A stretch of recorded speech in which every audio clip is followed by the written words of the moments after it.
Somalia is confident that its two biggest nightmares will end next year. Prime Minister Hamza Abdi Barre said that winning the war against al-Shabaab and Somalia's effort in receiving debt relief will be realized by 2023.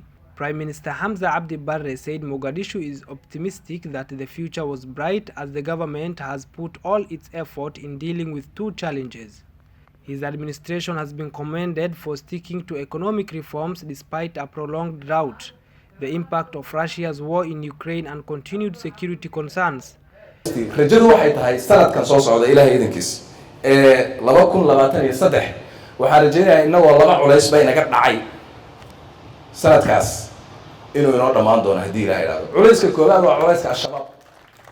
Our hope is that in the coming year we will have dealt with the two biggest problems of our time, al-Shabaab and the debt relief for our country, which we are working on to believe all together. marka waa laba culays oo midna kii deynta caalamku inuu lahaay ribadu madaxa inaga fadhiisatay ilmihiisa iyo jiilkiisa kale iyo dhibaatada inaga haysatay culayska inaga haystay waaye midna waa kan kale ee dhibaatada inagu hayay muddada 15 sano ka badan ee inagu. The World Bank has approved 100 million grant to support the continuation of Somalia's reform efforts in reaching the completion point of the heavily indebted poor countries HIPC initiative. When Somalia will be eligible for full and irrevocable debt relief.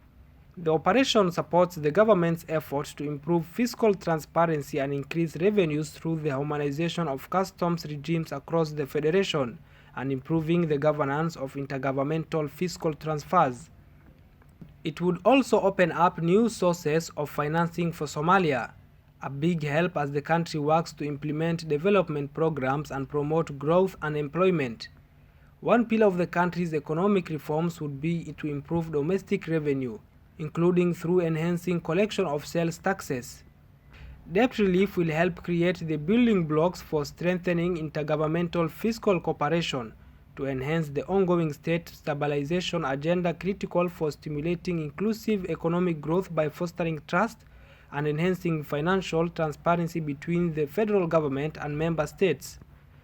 The IMF said that Somalia still needed continued and immediate support from the international partners, given the current severe food crisis, but also needed to work on building longer-term resilience to climate shocks.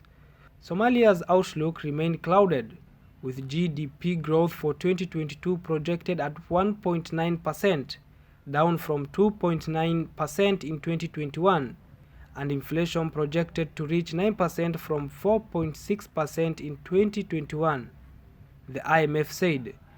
Near-term risks were elevated, including a worsening of food crisis that already has 4.3 million people facing acute food insecurity if healthy rains do not resume in 2022 if commodity prices rise further.